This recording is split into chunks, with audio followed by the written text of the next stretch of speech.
Chapter 11, a charm that provokes people to crime. While Milia was daydreaming, the lock of the door, which was originally closed, made a clicking sound. Milia raised her head.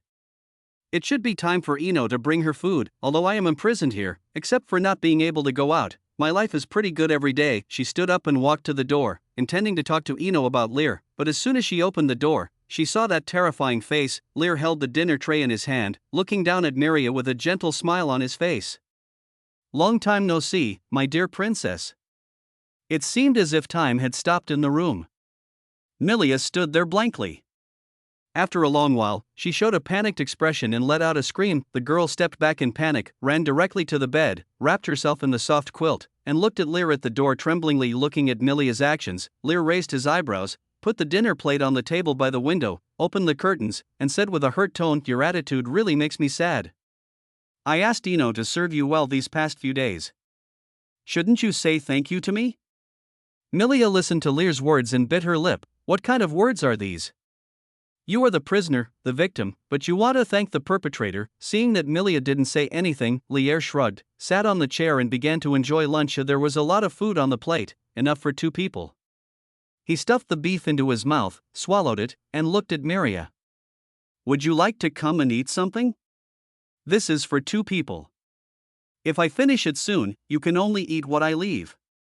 Milia remained unmoved. As she smelled the aroma of the gravy, her stomach growled involuntarily. In the quiet room, the voice was particularly clear. The girl's face suddenly turned red. Lear tilted his head and glanced at Miria, but didn't say much.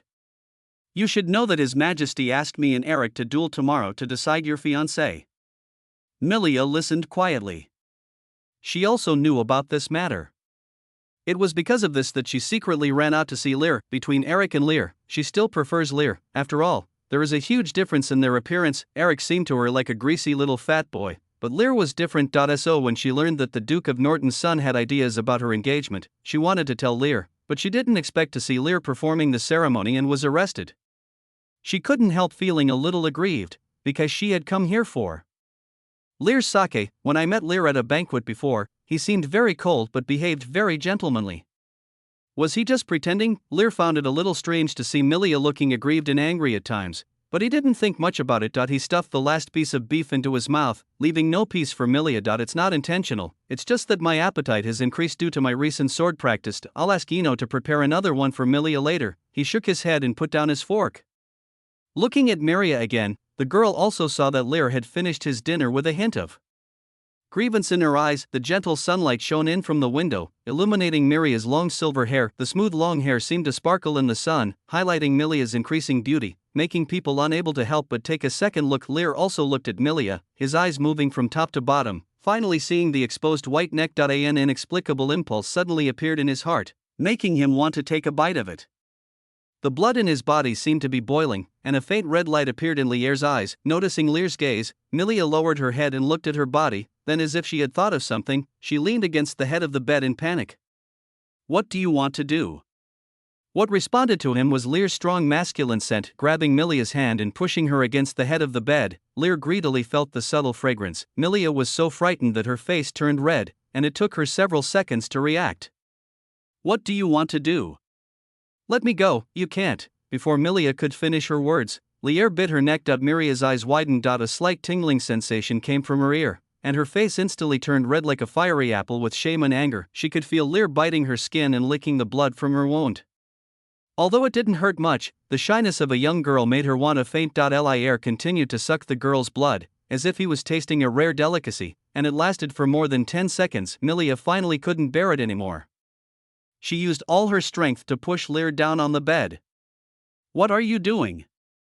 Milia shouted in shame and anger. Lear blinked and looked at Miria's flushed face, feeling a little overwhelmed. What are you doing? Just now, as if driven by some force, he bit the skin on Milia's neck without hesitation. The fear, shyness, and anger emotion fluctuation values of the carrier of the Qinqing law source exceed 90%, and you gain 3% affinity with the Qinqing law. A system panel popped up in front of him.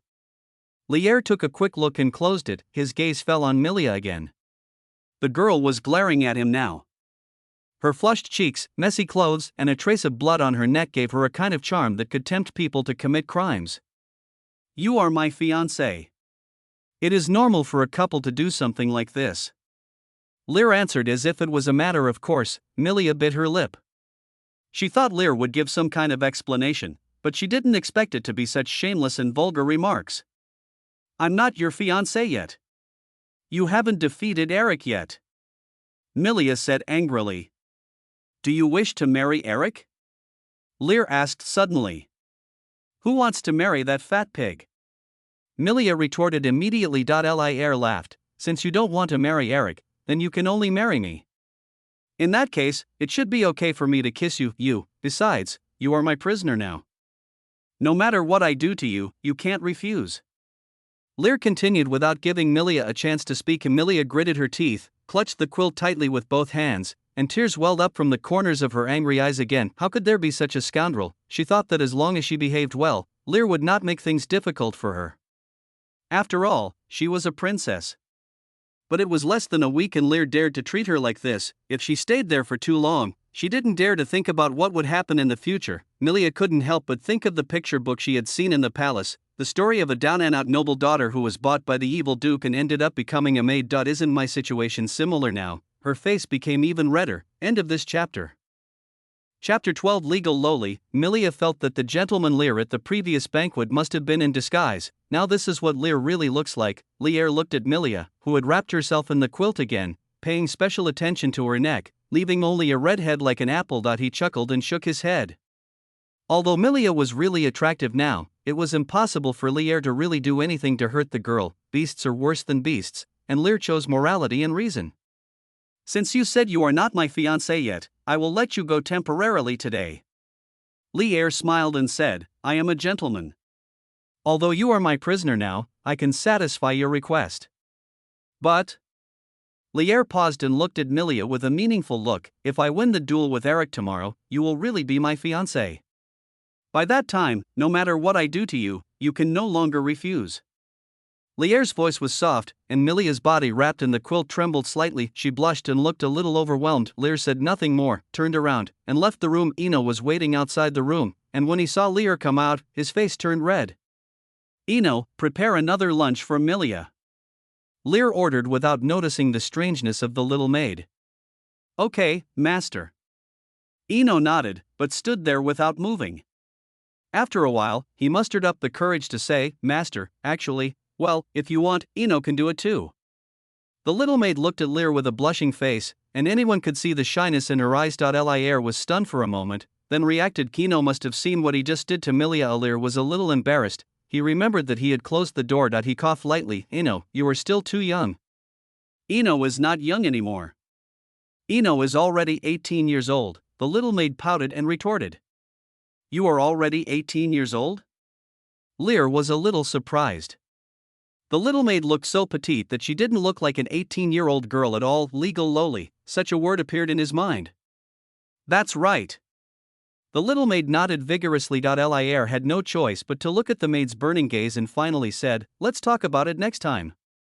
Having said this, he fled in a hurry, looking at Lear, who left in a hurry. Eno stamped his feet. A little frustrated, she lowered her head and looked at her body, which was obviously quite plump. Lear didn't know what the maid was thinking.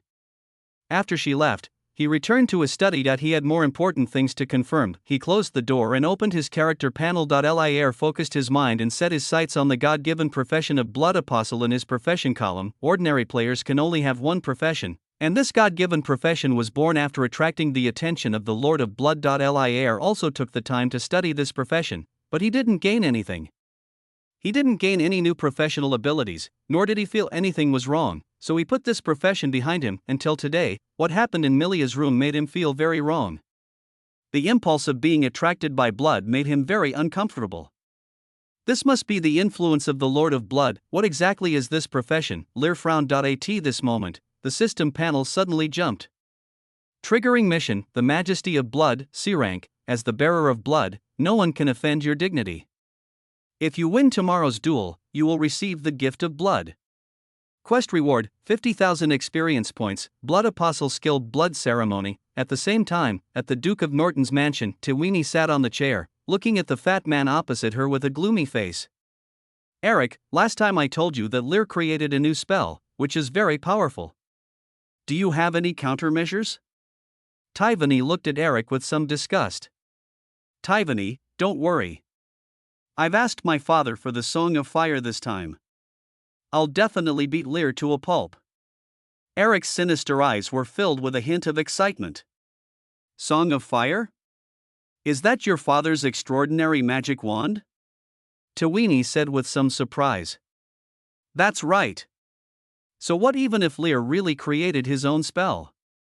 In front of the extraordinary magic wand, everything can only be burned to ashes. Eric did not hide his disdain for Lear, and there was a hint of jealousy in his tone. Why is Lear the handsome nobleman, when he can only be rich Eric? That's what everyone in the Arcane Academy calls him. After coming to the kingdom of Brethel for 10 years, he followed his father's will and wanted to integrate into the kingdom's aristocratic class all the time, but no matter how hard he tried, he was just rich Eric. I spent a lot of money to please those nobles, but in the end this is all I got. Even though his father became the new duke and he became the duke's son, the situation did not change. On the other hand, although Lear was not as good as himself in all the arcane tests, he was the most popular man in the academy because he had a good-looking appearance. So he asked his father to interfere with Lear's marriage. He wanted to let everyone know that having appearance and temperament alone does not make one aristocrat. Power and wealth are everything. Night falls. Deep inside the palace, King Rosser Brayfield looked up at the moonlight outside the window with a hint of determination in his eyes. Rosser, are you really planning to marry Miria to Eric? A beautiful woman with silver hair and blue eyes stood in the moonlight and spoke quietly.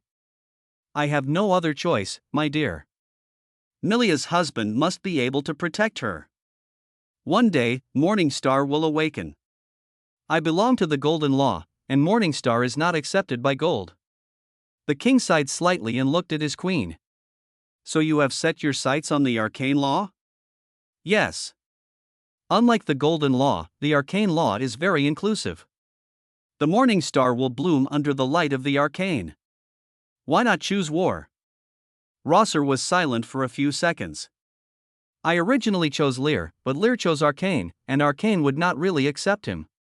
But I don't think so. The silver-haired queen walked to Rosser's side and looked at the starry sky. The morning star will reveal the trajectory of destiny. Destiny has been changed. Philia. Rosser was a little surprised. Rose, Milia is my daughter. I will not let my daughter marry a nouveau riche.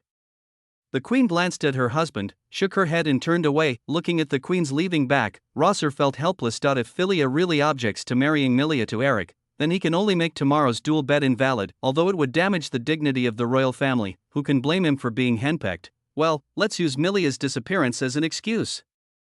Anyway, Milia is not in the palace now, so this explanation is reasonable. Milia should be at Lear's house now. I hope that boy won't bully Milia, otherwise Lear will suffer. In fact, Rosser knew about Milia's disappearance as early as the first day, and also knew that Milia was imprisoned in Stuart's mansion. It was the queen who foresaw Milia's situation and said that Milia was not in danger and told Rose not to worry about it, otherwise Rose would have come to kill her with a sword in hand. I really don't know why the queen is so partial to the Stuart boy. Is it because he is handsome? Rosser's expression became a little subtle. As the king of a country, he actually felt a little jealous. End of this chapter. Chapter 13. The flexible liar. Lear had no idea that the king was jealous of him, and he had brought Ino to the morning market in the royal city. Walking on the streets of the royal city, Lear recalled last night's dream in his mind. He had a good dream last night. He dreamed that he tied up Milia and trained her severely. Finally, he woke up from his sleep with a start, and he felt that such a perverted dream must not be his real thought. This is the curse of the Lord of Blood. It must be so. Young master? Ino asked in confusion, sensing Lear's abnormality. Lear came back to his senses, shook his head to extinguish the strange thoughts in his mind, and then said with a guilty conscience, "It's okay, let's go." As he said this, he walked forward with Ino. Today's morning market is more lively than ever. There were many dealers on both sides of the street taking bets, and the streets were crowded with people. The bets are placed. The bets are placed. The duel between the heir to Stuart and the heir to the Duke of Norton will be held today. Who will win the favor of Her Royal Highness the Princess? I think the Duke of Norton's family has a better chance of winning. Young Master Eric's magical attainments are very powerful, and of course his wealth is amazing enough. I also think that if Master Lear was a war knight, this duel might still have some suspense, but Master Lear is a wizard.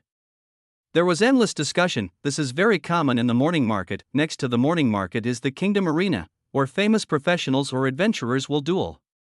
The dealer will bet on the outcome of both parties. Some will make a fortune, but others will lose everything. Young nobleman, would you like to place a bet? A greasy voice came from the side. Following the sound, I saw a fat, middle-aged man with a small mustache. The middle-aged man looked at the man and woman in front of him with a smile. The man was wearing a silk aristocratic dress, and the woman was dressed like a maid.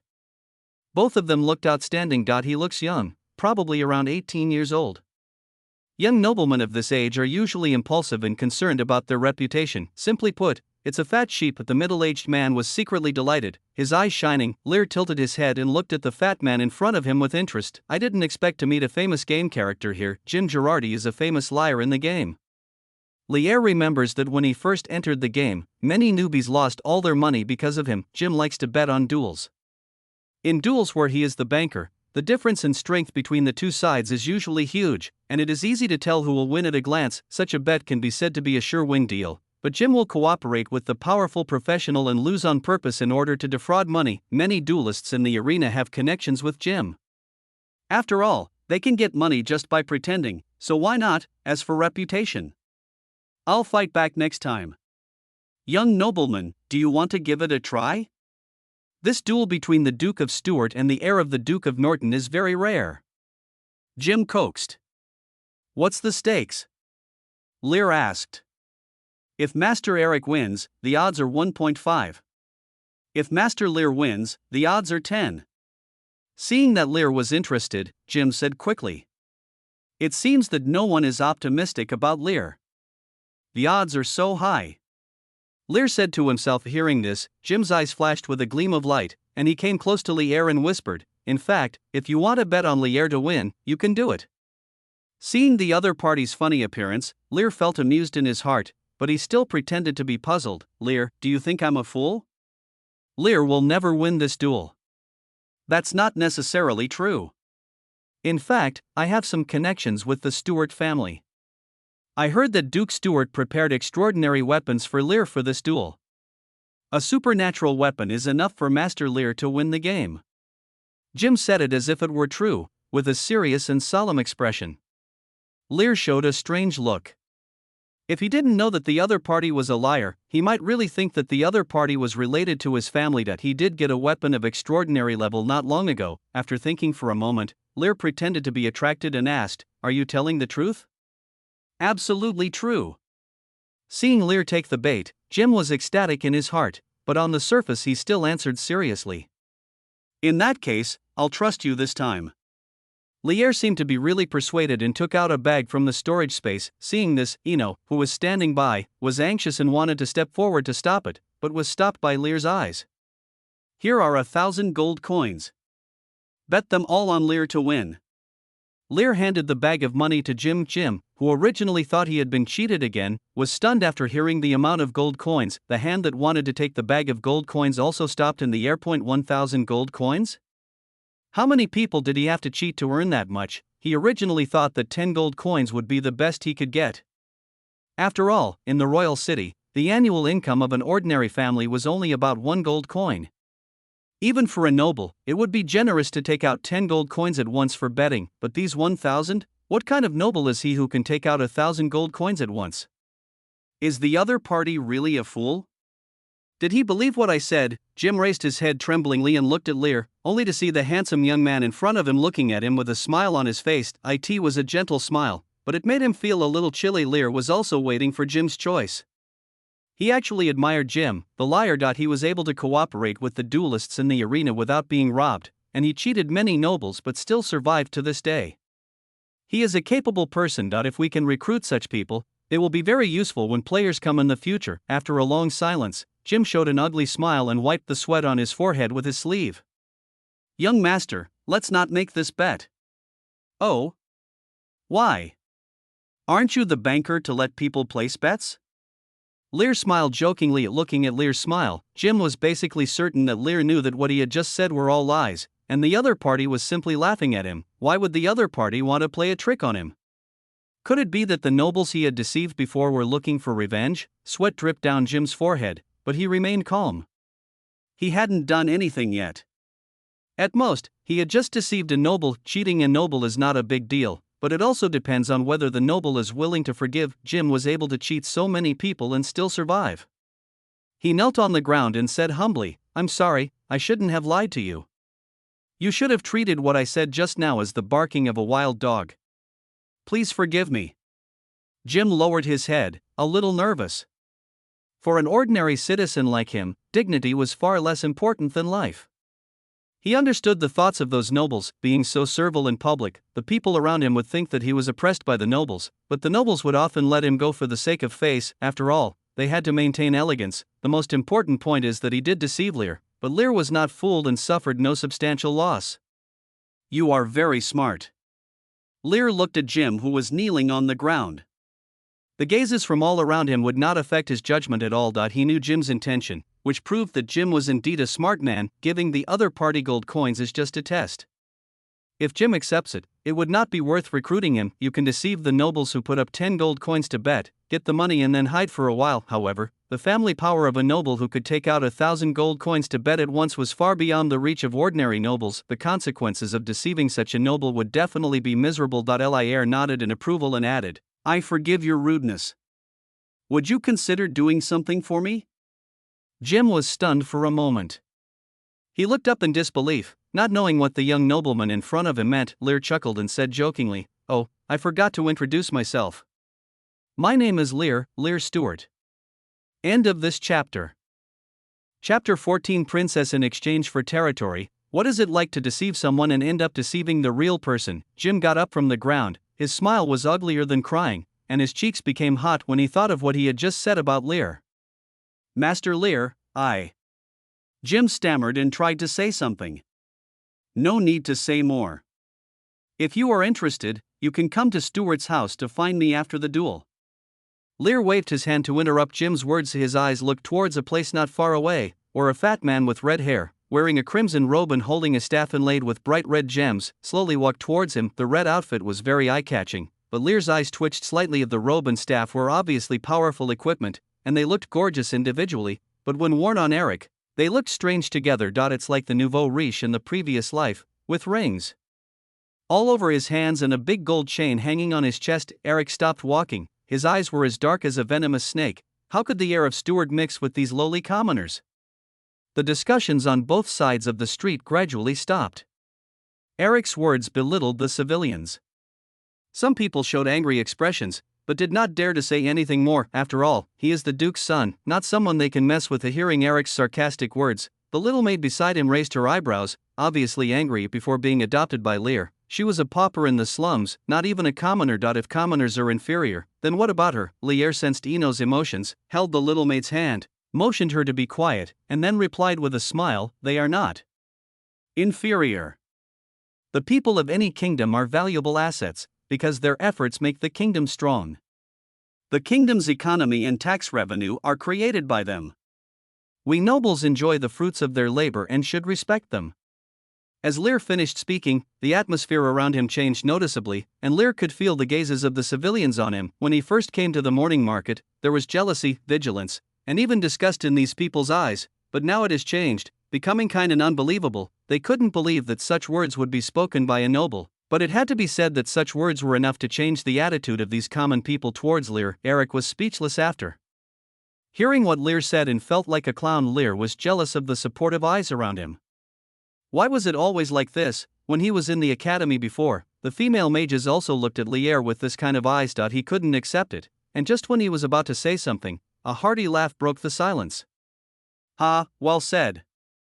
A royal guard came from not far away and cleared a path.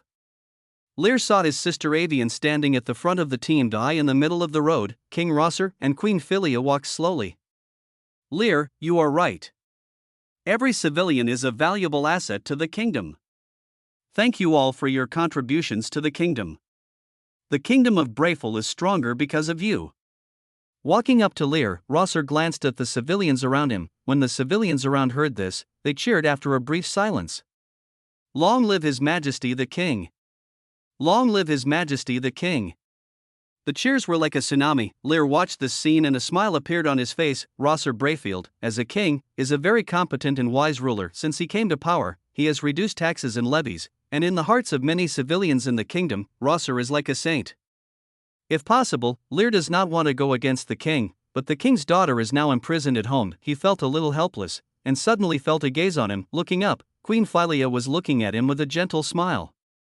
When she saw Lear raise his head, she nodded to him. Lear didn't understand what the queen meant, and he had almost no interaction with her. The crowd was still cheering as the king entered the kingdom arena. Protected by the royal guards, Eric completely became a background figure. No one cared about this upstart anymore. Feeling ignored, Eric's face became even gloomier. He glared at Lear and said harshly, "I hope you can still laugh in the arena later." Lear shrugged his shoulders and ignored him. He turned back to Jim, who was still standing there, and said, "What I just said still stands. If you want, come to Stuart House to find me." After saying that, Lear also walked into the kingdom arena. The little maid Ino followed behind Lear, with a glittering look in her eyes, and thought that Lear just now was super handsome. The kingdom arena is huge.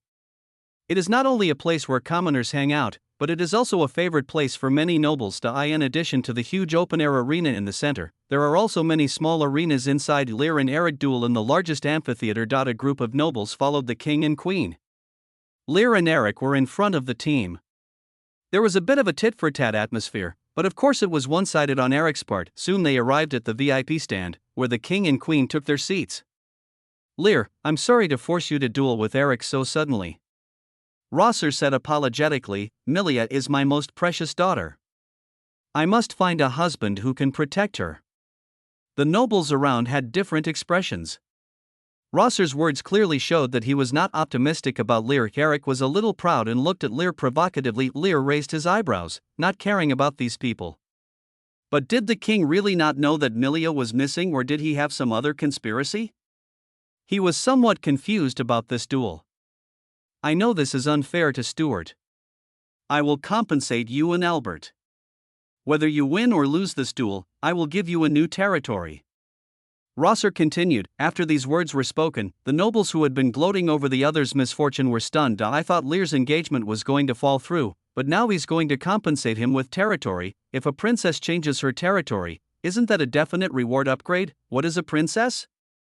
At most, she is just a beautiful woman, but the territory is a real benefit. How many years has it been since the kingdom divided up territories? The last time the territory was divided was 7 years ago. It was given to the then Earl of Norton, now the Duke of Norton, and it was a very small territory." "Your Majesty, to grant a territory, one must make a huge contribution.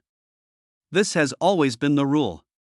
Someone immediately stood up to oppose it. Rosser looked up at the person who stood up, his eyes full of anger. "I am the King of Brayfield. When did I need others to interfere with the territory that belonged to the royal family?"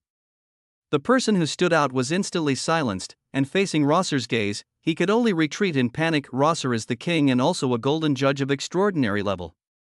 How could these nobles who are not even beginner professionals question him? Lear smiled and said, "Then thank you for your reward, Your Majesty." He also didn't expect that Rosser would be willing to compensate him with a territory. Maybe he really thought that he would lose the princess, so he exchanged for compensation. Perhaps the relationship between his father Albert is also involved. Lear remembered that in the game, the current Duke of Stuart, Albert, and King Rosser had a pretty good relationship. End of this chapter. Chapter 15. Your flame has no effect on Meth. King's reward changed the atmosphere of the duel. The air was filled with the scent of jealousy, and even Duke Norton, who had instigated this incident, looked a little ugly. Lear turned a blind eye and left the VIP stand. Next came his duel with Eric. When he arrived at the open-air arena, Eric had already been prepared for a long time. He was wearing a high-level robe, holding an extraordinary staff, and armed to the teeth with all kinds of powerful equipment. In contrast, Lear was only wearing a light noble dress and an ordinary mid-level staff. Compared to Eric, Lear doesn't look like someone who comes for a duel, but more like a gentleman attending a banquet. Looking at the fully armed Eric, Lear had a blank expression on his face, but he felt something strange in his heart. Generally speaking, the other party shouldn't be so well prepared. Previously in the academy, the original Lear had never been a match for Eric. Given Eric's character, he shouldn't have taken the person who had always been under his feet so seriously. Someone must have said something to Eric. Lear turned his head and looked at Divine in the VIP stand. She was the only one who saw the spell he created. I in the stands, Devine noticed Lear's gaze and glared at him provocatively. Lear shook his head. Lear, I've been waiting for this day for a long time. Eric had already walked to the opposite side of Lear. He did not hide his malice. Today I will trample you under my feet in front of everyone. As soon as these words were spoken, before Lear responded, the nobles in the VIP seats showed strange expressions. This was a duel, and it was in front of the king.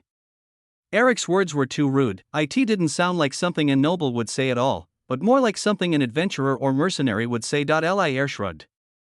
To be honest, he didn't understand why Eric had always been targeting him. In the original body's memory, there was clearly no hatred between the two parties, but Eric always came to cause trouble for him. Is being handsome a sin? He looked at the referee at the side. Can the duel begin? The referee was stunned for a moment, looked at Lear strangely, and then nodded. The duel begins. Lear, how dare you ignore me? Eric roared at Lear, who didn't take him seriously at all. Lear turned around and smiled casually. How could I ignore you? I respect any opponent. Eric was so angry that his teeth were itching. From the moment he entered the arena, Lear's indifferent attitude made him feel insulted. I know what you are planning. Tewini told me everything. You created a new spell. Do you think you can defeat me with a spell you created yourself? Eric said with a grim expression. Sure enough, it was what Devine said. Lear raised his eyebrows. Tewini told me to pay attention to you. I didn't care at first, but to be on the safe side I borrowed my father's extraordinary staff and high-level wizard robe. No matter what kind of spell you create, you won't stand a chance. Eric continued. Has anyone ever told you that you talk too much nonsense? Lear was speechless. Are you scared? Eric asked coldly. Lear was helpless. Couldn't this person communicate properly? He simply raised the staff in his hand and shot out an ice arrow. Eric, who was feeling proud of Lear's silence, panicked when he saw the ice arrow suddenly shot at him, and quickly activated the magic shield of the high-level wizard robe. The frost arrow hit the shield and turned into ice chips that scattered all over the ground. How dare you sneak attack me? Eric said angrily. Now it's a duel. Lear said casually, and the next second the intermediate spell Ice Spear was condensed in the air and shot towards Eric at a rapid speed. He no longer wanted to waste time talking to Eric. Wouldn't it be nice if he could just finish the fight and go back to bully the little princess? Eric had stabilized by now, and when he saw the flying ice spear, a disdainful smile appeared on his face. The ice spear shot at the magic shield, causing the shield to tremble, but still failed to break the shield. Don't waste your energy. This is the magic shield that comes with the high-level wizard robe. It can resist all mid-level spell attacks. Watching this scene, Lear remained calm. The magic shield was very powerful, but no matter what kind of shield it was, there was an upper limit to the damage it could absorb. The ice spear attack just now has dimmed Eric's magic shield a little. You have already attacked. It's my turn next. Eric stayed inside the shield, raising the fiery red magic wand in his hand with a proud look on his face. The extraordinary staff of Firesong. Lear had an impression. He remembered that this extraordinary staff could increase the power of fire spells and reduce magic power consumption. It also comes with a special spell, Firestorm, that can be cast depending on the level of the holder. The scorching flame energy gathered in Eric's hands, and the nobles watching the battle showed excited expressions one by one. Although they are nobles, there are not many professionals among them, and even fewer nobles who can reach mid-level professionals.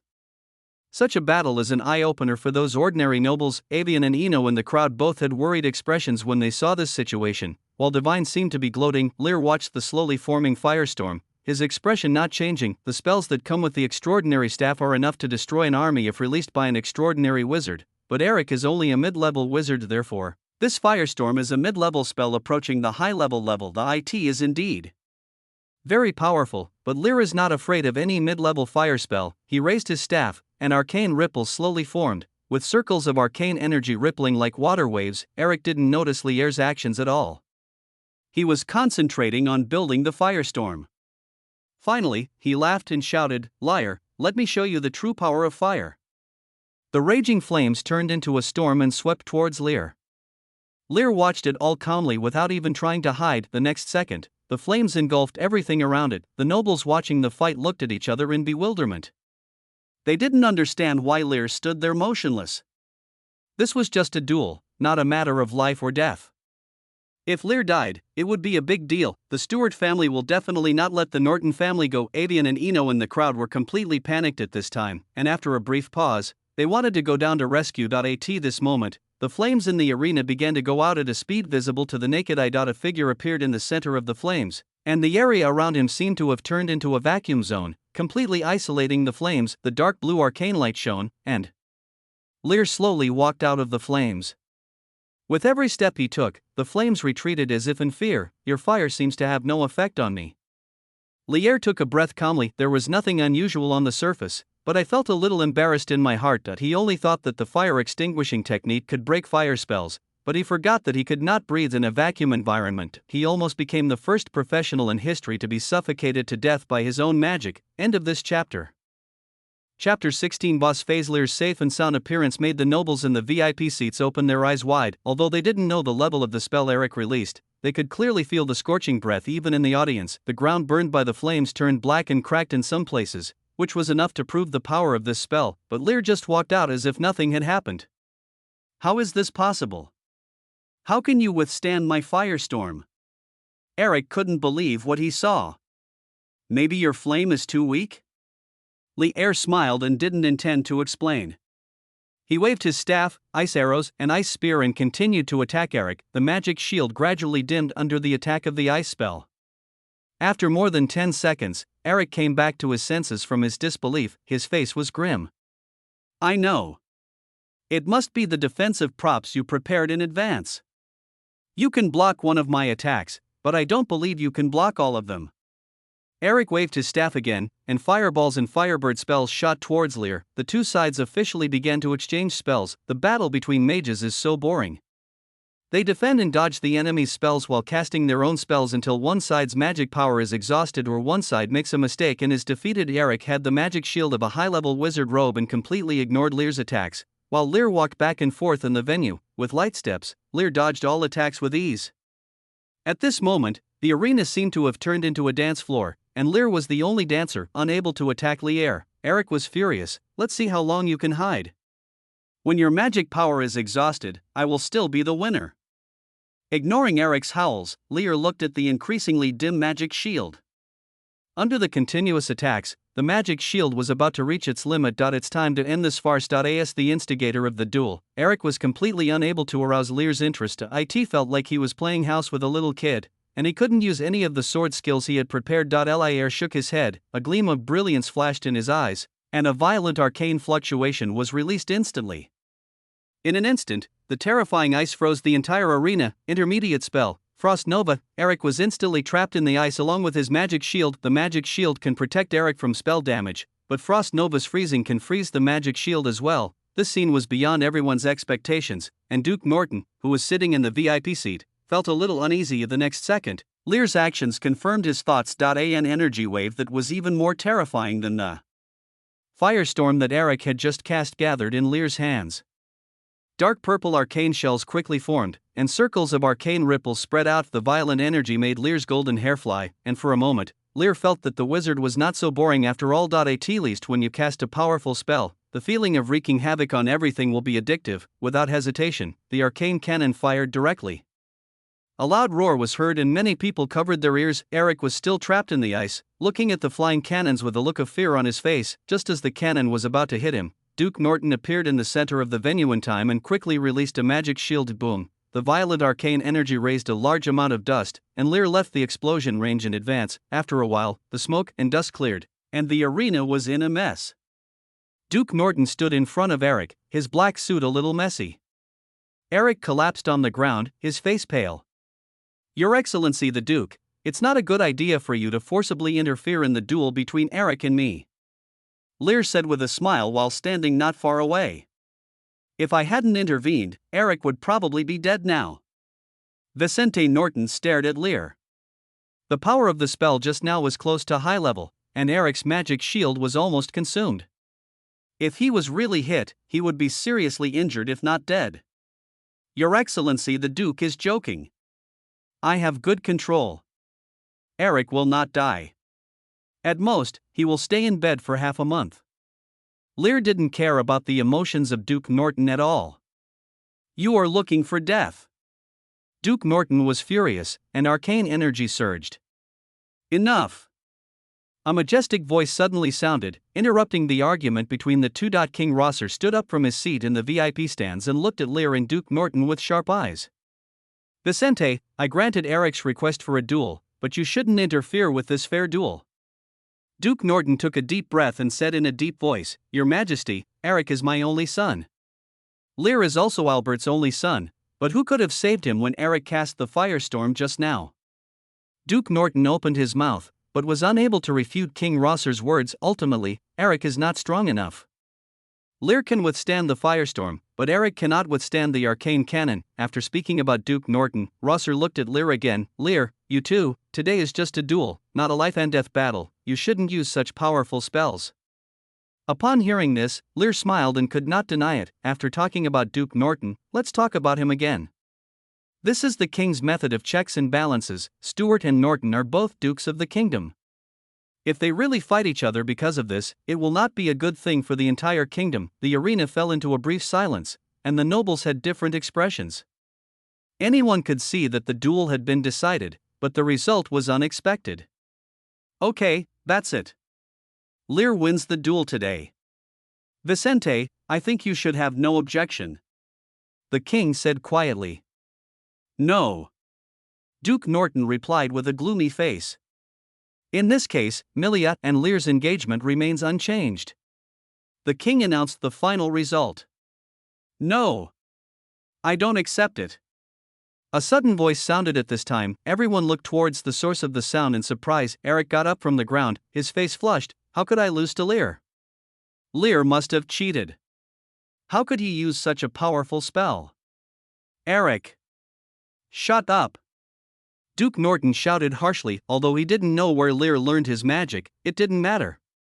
The king had already announced the result of the duel, and questioning it now would be a provocation to the majesty of the royal family. The king's expression gradually turned cold, and the nobles around him also looked like they were enjoying a good show, but Eric seemed to have seen nothing. He looked at Lear with a ferocious face. I won't lose. How could I lose to a hypocritical jerk like you? He roared, and under everyone's gaze, he took out a bottle of potion from the storage space. The potion contained a liquid that looked like ink. In the audience, when seeing Eric taking out the potion, Divine's eyebrows slowly drooped, as if she felt a little guilty, but she soon raised her head again. Eric opened the bottle of medicine and swallowed the black potion directly. The violent arcane energy instantly enveloped Eric's entire body. Eric's skin was covered with dark lines and even began to crack. In this terrifying energy, Eric's aura continued to rise, and finally, after a sound like breaking glass, he broke through. Came to the category of high-level magicians. With a brand new attitude, Eric stood in the center of the arena. Is this a fight against the boss? There is a second stage. Looking at this scene, Lear was stunned. End of this chapter. Chapter 17. I was favored by War Potential Breakthrough Potion. When Eric took out the potion, Lear recognized it. It was recognized by players in the previous life as the most deceptive magic potion. The effect is very simple. It upgrades one level within 30 minutes, from intermediate level to advanced level, and from advanced level to extraordinary level. It is capped at the extraordinary level at most. The effect is powerful, but the side effects are also extremely terrifying. After the effect of the drug wears off, the user will directly drop 20 levels, which means dropping one class. Using 20 levels to gain half an hour of class advancement is like hurting the enemy by 1,000 and losing 10,000. Of your own money by 1,000. 4 players, they would lose one level if they died, but after using potions and surviving, they lost 20 levels instead. Such a medicine is completely meaningless. In a duel, Eric actually used such a potion and completely disregarded the king's face. What deep hatred did he have? Lear couldn't understand, and he subconsciously glanced at Divine in the audience. The way to obtain the potential breakthrough potion in the game is as a reward from Tivini's mission. Divine will issue a mission. The reward is an unknown extraordinary item. How could a novice player have ever seen an extraordinary item? Naturally, they flocked to it. After spending all their family wealth to get the reward, they got a bottle of potion instead. If that were the case, it wouldn't be a big deal, but the negative effects of the potion obtained from Divine were shown as unknown, and the negative effects only became apparent after the first player used the potion. The player who used the potion collapsed at that moment. Later, players speculated that Divine made the potion but was unaware of the negative effects and used players as guinea pigs. For now, Eric became the first guinea pig. She is indeed a bad woman. Lear looked at Eric again. with a hint of pity in his eyes. "Eric, what are you doing?"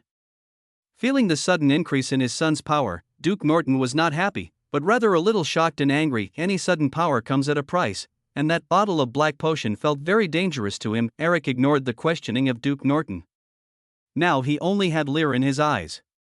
His red eyes did not look like those of a rational wizard, but more like those of a mad berserker. "Lear, I will never lose to you," he roared, raised his staff, and condensed the firestorm again. After reaching a high level, the power and scale of the firestorm were magnified several times, and the entire open-air arena felt an extremely scorching atmosphere. The nobles in the VIP seats no longer looked like they were watching a show, but instead looked panicked. King Rosser had a gloomy expression, angry at Eric's reckless behavior. "What's more, the opponent actually wants to use large-scale high-level spells in the arena. A spell of this strength, if released at will, would be enough to cause heavy losses to the Kingdom Arena, especially since Eric had broken through to the high level through a special method.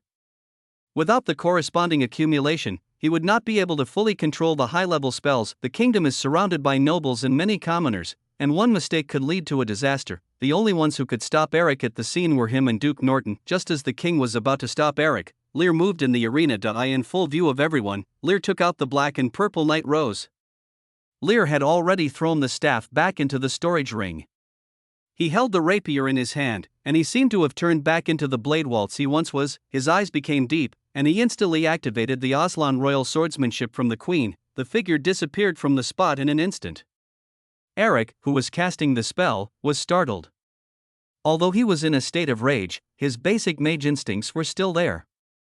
He quickly cast a magic shield on himself. The magic shield, condensed by the strength of a high-level wizard, is enough to resist mid-level professionals, but in the next second, the cold darkness easily penetrated the magic shield. It's the armor-breaking effect of Night Rose. Lear had already arrived in front of Eric, and the dark rapier pierced directly into the gem of the Song of Fire like a venomous snake. The terrifying piercing force caused cracks to appear on the fiery red gem, and before Eric could react, the huge impact force made his body fly backwards uncontrollably, and the Song of Fire also flew out. The firestorm condensed in the air collapsed directly, turning into flames that dyed the sky red. The scorching waves of fire made the audience below exclaim in surprise. In the crowd, an old man with a white beard stared at Lear in the center of the flames. Even after looking at it again, he could not see how Lear's speed had increased to such a terrifying level, and the power was clearly not right. And Jacqueline recalled the tremendous force he had felt in the blacksmith shop, and it only seemed more magical. King Rosser was also staring at Lear intently at this moment. Even he could not ignore the speed just now. As a professional of extraordinary level, he could sense it more deeply than anyone else. Ignoring all the glances directed at him, Lear knew that his actions just now were a little unbelievable. He had not intended to reveal his swordsmanship. It was better to have a hidden trump card than nothing, but Eric had no moral principles, so he had no choice but to give it a fight. But to be honest, he still held back, otherwise he would have killed the other person with just one sword. This time, Duke Norton had hurriedly run to the fallen Eric. Eric's aura dropped rapidly and soon fell to the level of a beginner wizard. Not only that, Eric also had multiple fractures on his body. Even if he was treated by the Golden Church's worshippers, he would have to stay in bed for at least 10 days to half a month. Sensing the changes in Eric's body, Duke Norton was furious. "What on earth did you do to Eric?" A roar made the originally noisy arena quiet. Lear put away the Night Rose and replied with a smile, "I stopped Eric from casting a high-level spell that he couldn't control and prevented a disaster." "What's the problem, Your Excellency the Duke?" Lear's words almost made Duke Norton so angry that he attacked Lear directly. Duke Norton took a deep breath, and with the king present, he could only suppress his emotion temporarily. "Lear, you know that's not the question I'm asking. Why has Eric's magic power level dropped so much? Shouldn't the Duke ask Eric about this? What potion did he drink to break through to a higher level? This matter has nothing to do with me." Lear shrugged his shoulders with an innocent expression. Duke Norton gritted his teeth, but there was nothing he could do. Eric drank the potion in public, and everyone saw it. "Okay, stop arguing." The king walked down from the VIP stand and glanced at Eric, who was held in the arms of Duke Norton. "Vicente, Lear did nothing wrong in this duel. You should explain why Eric used banned potions and even high-level spells in the duel. In duels between nobles, the use of any potions that increase strength is prohibited. You can arm yourself to the teeth with equipment, but you cannot use potions." This is the rule. Duke Norton had an ugly expression on his face. If he really knew, he would never have let Eric use it. Falling from a mid-level wizard to a beginner, a potion with such side effects would be meaningless no matter how powerful it was. I will investigate it thoroughly and make compensation. Duke Norton felt as uncomfortable as if he had eaten shit. The king nodded, without further criticism, and looked at Lear. Lear, you really surprised me today. Lear smiled. He certainly knew what the king was surprised about. He had changed so much. Did you use some kind of swordsmanship just now? The king couldn't help but ask. Yes. Lear nodded. The king was silent for a while. A wizard used sword skills and he had no idea what was going on. Aren't you a wizard? The king couldn't help asking. I have been favored by war, Lear said at once. The king was stunned for a moment, not understanding what Lear meant. You can think of me as having gained the favor of the law of war. Now I can not only use spells, but also the power of the law of war. Lear explained with a smile. The king's eyes widened slightly when he heard this, and even Duke Norton showed an incredible expression. This is impossible. No one can control two major laws at the same time. Duke Norton retorted subconsciously, and even let go of Eric's hand in excitement. Eric fell to the ground, unconscious. Lear shrugged and made no attempt to explain. End of this chapter. Chapter 18. Eno, do you want me to join Her Royal Highness the Princess? The duel between the two ducal heirs ended in a strange atmosphere. Duke Norton carried Eric away from the scene with a gloomy face, and the other nobles also had their own thoughts. In their view, the duel between Lear and Eric was a game between the emerging aristocracy and the old aristocracy. The Duke of Norton has been resisting the Stuarts for years. If Lear loses this duel, it may mean the gradual decline of the old aristocracy, but in the end, Lear won. Does Stuart plan to return to the capital? You must know that the Stuart family has always been guarding the border of the kingdom, and their real foundation is in the Farlow fortress on the border. There is only one duke's mansion in the royal capital, and no other family resources. If the Stuart family really wants to restore the family's glory in the royal capital, it will definitely be a big deal. Lear didn't know what those nobles were thinking, but those looks really made him feel a chill down his spine. I heard that the upper-class nobles in the kingdom lead a very decadent life, and many of them even have special hobbies. His body trembled involuntarily, and he decided to leave this place of trouble as soon as possible. The king also left the arena surrounded by guards. In the carriage, there was still an expression of disbelief on his face. Philia, do you believe that Lear has acquired the power of both arcane and war? Why don't you believe it? The beautiful silver-haired woman blinked. But Rosser opened his mouth but didn't know what to say. At least just now in the arena, Lear did something that a wizard could not do. These things are not important. Have you decided which territory to reward Lear? The queen suddenly asked with a smile. Rosser was stunned for a moment, then his face turned ugly. Not only do I want Milia to marry that brat Lear, but I also want to reward him with a territory? You said this in front of so many nobles. Do you want to go back on your word? Who knew that Lear could win? Rosser was a little helpless. The original intention of rewarding the territory was to appease the Stuart family. After all, forcibly changing the marriage contract was a shame for any noble, but the result was beyond his expectations. Lear won. In short, you'd better pick a territory quickly. Lear is now Milia's husband and is also a member of our family. You can't just perfunctorily pick a desolate territory for Lear. The queen warned. You are speaking for Lear before he even marries Milia? Rosser was somewhat dissatisfied. Are you jealous? The queen leaned close to the king and stroked his cheek. Don't worry, dear. Although you are not as young or handsome as Lear, you are my love, my only love. 2 days later. In the study, Lear was holding the latest newspaper from the capital. Almost all the newspapers now are about the duel between him and Eric. Dual law professional? The ancient Stuart shows his edge. The son of the Duke of Norton used contraband in a duel and was questioned by His Majesty the King. Lear looked at the titles and raised his eyebrows. Although the technology in the game world of law is not as advanced as in previous lives, the speed at which information spreads is still quite fast. Young master, everyone outside is talking about you now. Many nobles also want to visit you in the next 2 days. Will you accept? The maid Eno stood behind Lear, kneading Lear's shoulders and said excitedly, Lear is her master, and she will be happy as long as Lear gains honor. Eno, it's just a victory in a duel. There's no need to make a big fuss. Those nobles should just refuse it. Lear shook his head helplessly. Eno had been praising him yesterday, and in the evening Avian also came and tortured Lear severely, asking him many questions, which he managed to fool with great difficulty. Yet he didn't want to go through what happened yesterday again. From those nobles. Sighing, he put down the newspaper in his hand, his eyes flickered slightly, and opened his system panel. After defeating Eric, he received a mission completion upgrade, gained 50,000 experience points, and the skills of the Blood Apostle, Blood Ceremony, Blood Apostle exclusive skill, Communicate Blood Essence, Force Awaken the Blood Law affinity for any target, and can transfer to the Blood Law profession and become a believer of blood. Currently available Blood Law professions: Blood Hunter, Blood Knight. Note, as the holder of the Blood Law essence, you can control and restrict other blood law professionals within a certain limit to ensure the loyalty of the law believers, a special skill, without any auxiliary or attack effects.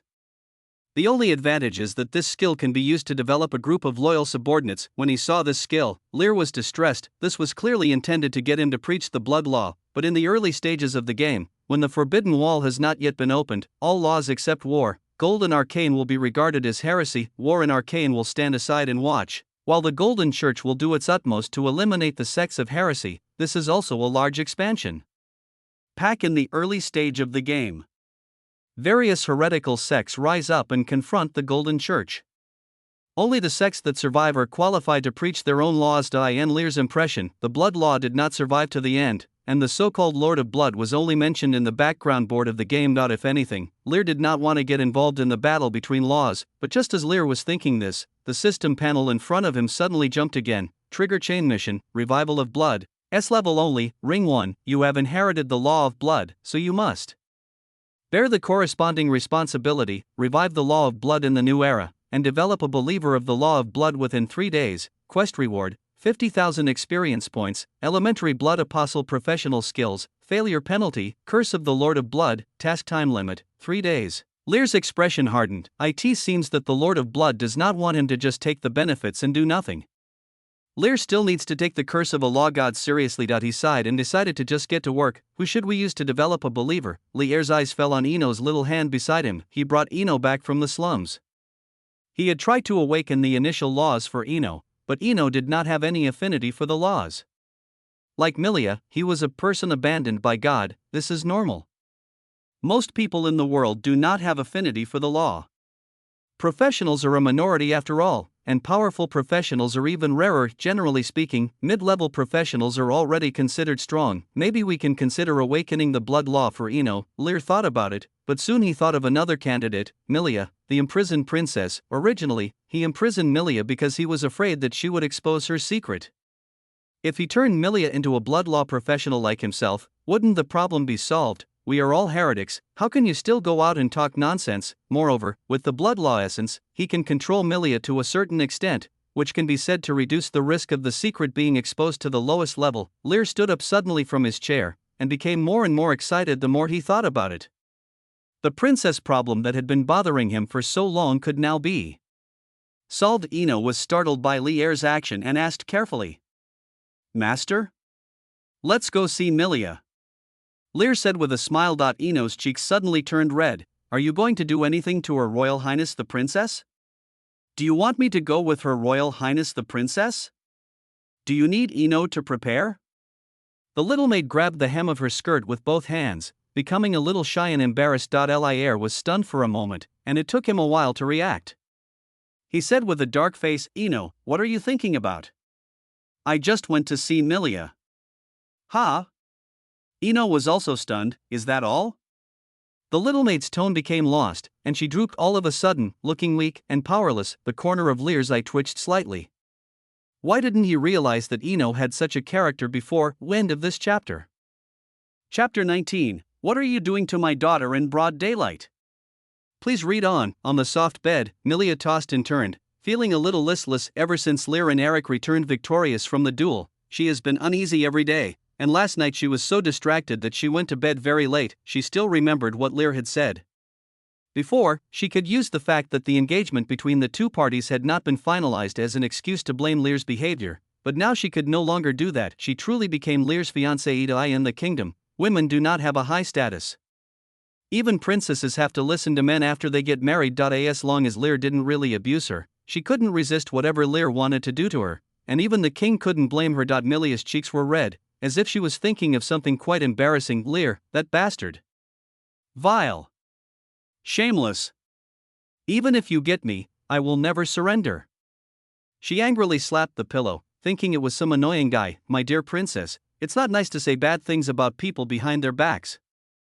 A playful voice suddenly sounded from the side. Milia was startled and turned her head quickly, and saw Lear sitting at the table in front of the window, drinking tea leisurely. The maid Ino stood aside with a smile on her face, as if she thought the princess's behavior just now was somewhat cute. Why are you in my room? Milia shrank into bed like a frightened little rabbit and covered herself with a quilt. This is my home. Of course I can come here whenever I want. And I never said that this room belongs to you. You are just a prisoner, do you understand? Lear said slowly. Milia gritted her teeth and tried not to get angry.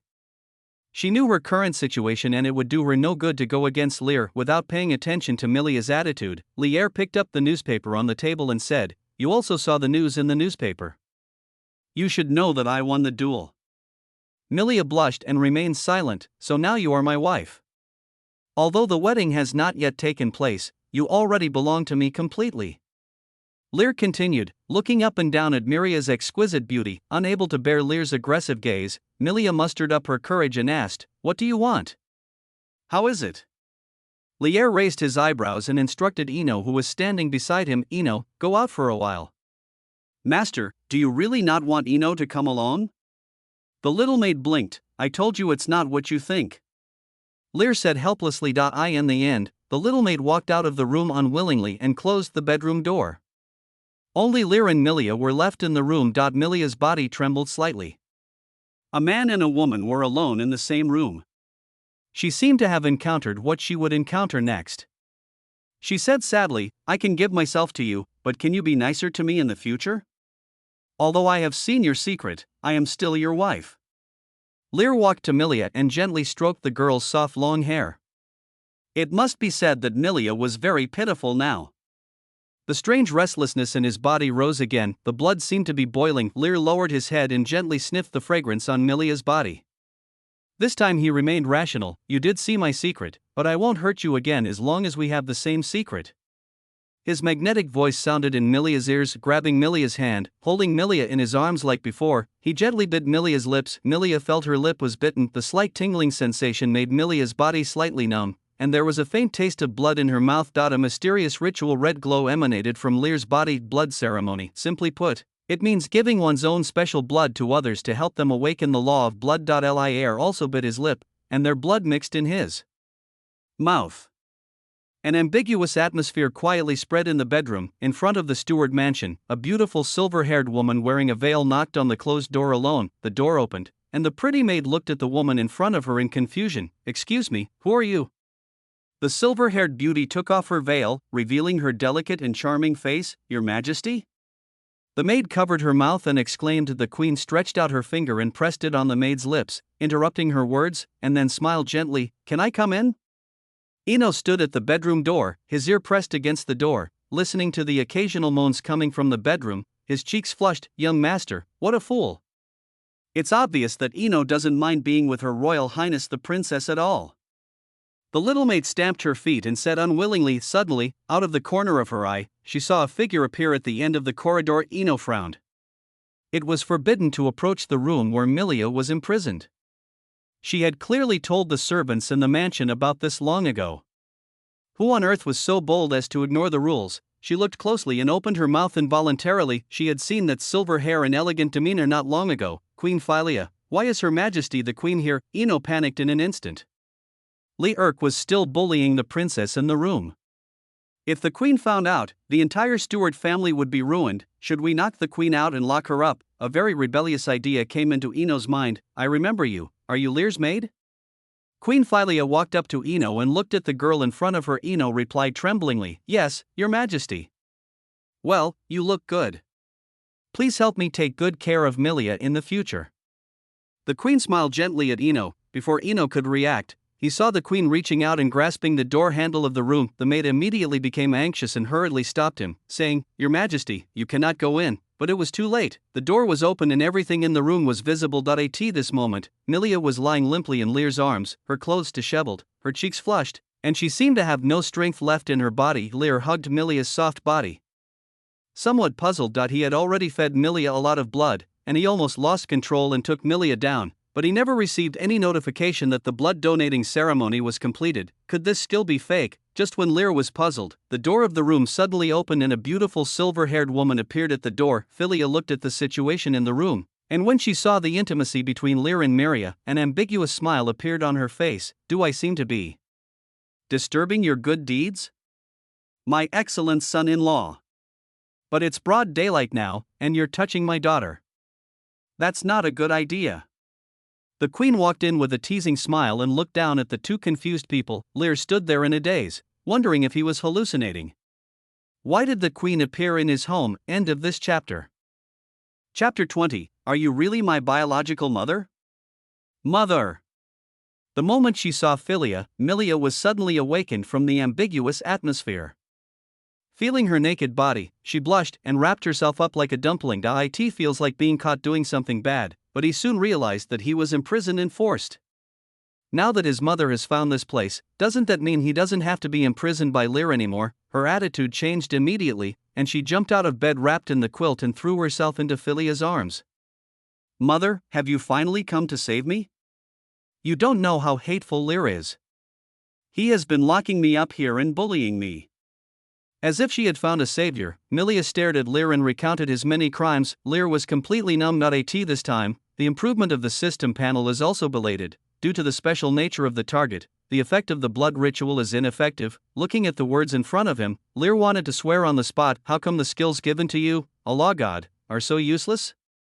Can't Milia deal with a person abandoned by God? Although Lear almost guessed the reason, Milia would awaken the law of Morningstar in the future and would not be an ordinary person abandoned by God, but in this situation, he has already stepped half a foot into the abyss. If he could successfully convert Milia into a blood follower, he could control her and even fool her, but what should he do now? Lear was sweating profusely. How did the queen find this place? Okay, Milia, you are Lear's fiancée, and couples should be more tolerant of each other. Philia stroked her daughter's long hair and spoke softly. Milia was stunned for a moment. She had been imprisoned by Lear for more than 10 days, so why should she tolerate him? Are you really my biological mother? She thought her description was not clear enough, so she told him again how Lear had imprisoned and persecuted her. Except for the rituals of the foreign gods, Miria kept nothing back. Watching Milia's narration, Lear was a little surprised that the other party did not tell him about his communication with the outer gods. Because of him, King Rosser is a pure believer of the Golden Church. If Milia tells the queen about the outer gods, and the queen tells the king, the events in the game plot will probably happen ahead of time. The Golden Church is the most exclusive of the three major Orthodox laws and does not tolerate heresy at all. If she felt Lear's gaze, Milia's cheeks blushed slightly. She didn't know why she didn't tell Lear everything, but she did it subconsciously. The queen listened to Miria's words without changing her expression. Finally, she smiled. Milia, in fact, your father and I have known for a long time that you were locked up by Lear. When these words came out, Lear was shocked, and not only Lear, but Miria also opened her mouth wide. During the 10 days she was imprisoned by Lear, she also wondered why her father and mother did not come to rescue her.